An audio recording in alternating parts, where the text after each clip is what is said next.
I'm out here in the rainforest and I'm gonna drop a stick. This is the chestnut oak behind me. I'm gonna fell it, buck it up, and process the bark for bark tanning.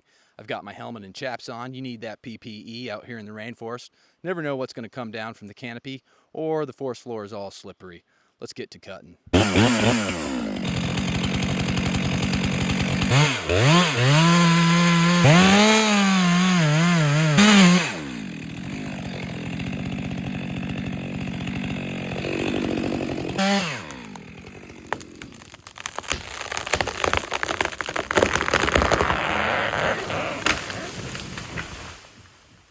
All right, let's buck this up.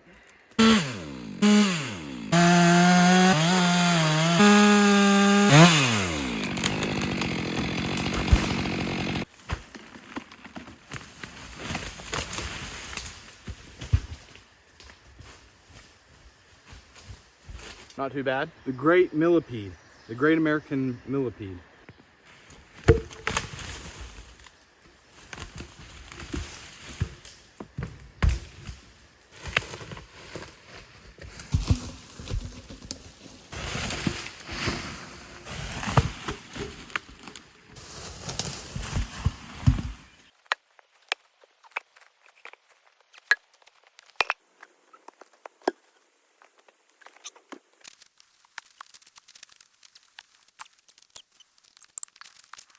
Okay, so I set up the tarp and I got the logs here.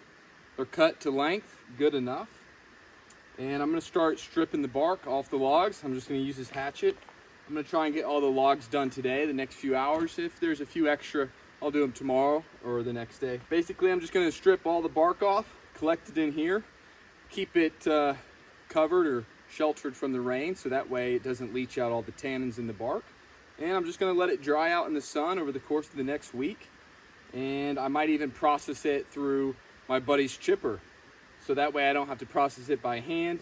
And it'll also get a lot more finer, I believe, going through the chipper.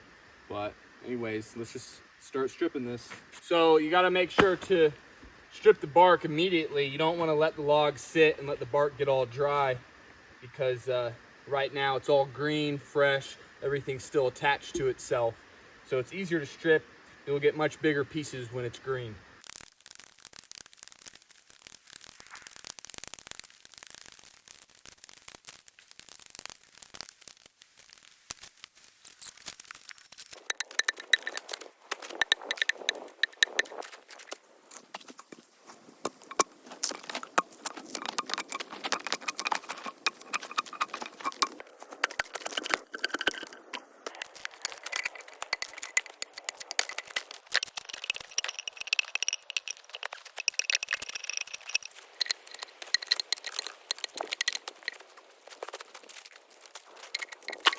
All right, you guys, I just want to make sure that you remember the difference between a chestnut oak and a red oak.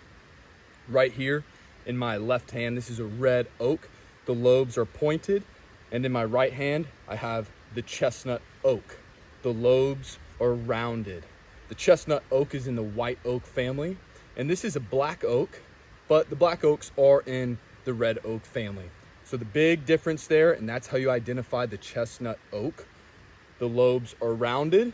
The red oak, the lobes are pointed. So I'm harvesting all this bark and processing it right now from all these logs I'm sitting on.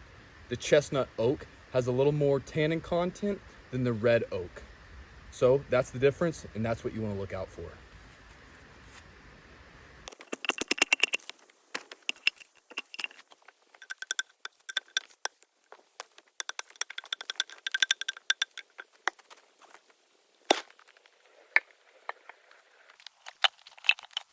All right, there it is. This is all the bark from these logs. 3, 6, 9. 9 logs. It went pretty quick. An average of 8 minutes, 7-8 minutes per log. And now I'm going to drag this down below the cabin, and I'm going to let it dry for several days, maybe even a week, make sure all the moisture is out of it. And then I'm going to wrap it up and bring it to my buddy nearby, and I'm gonna send this through the chipper and chip it back into my truck. So that way it's all fully processed and I barely have to lift a finger processing the bark by hand. So I'm just gonna bring it to my buddy's chipper, send it all through that, and that'll be great. And then I'll chip it right into the truck. Yeah, so that's it. Got the chestnut oak down, bucked it up, debarked it, and got all the bark here on the tarp. So it's gonna be easy to transfer to the cabin and to my buddy's chipper.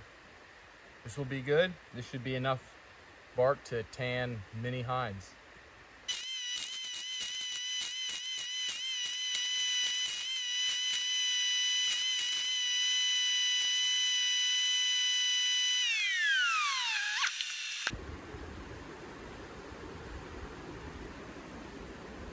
All right, so I had all the bark in the truck, and basically I just loaded it into these bags. It's double bags. They're kind of thin, so I just didn't want them to bust through. But yeah, I got 3 bags here, and they're really heavy, completely filled. 3 full bags of processed chestnut oak bark.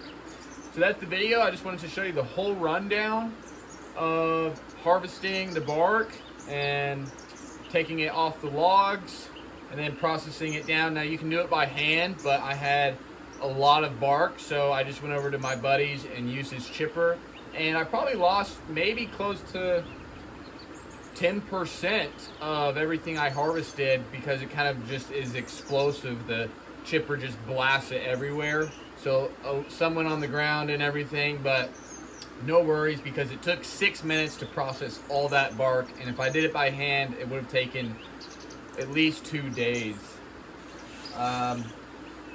So yeah, that's the whole rundown.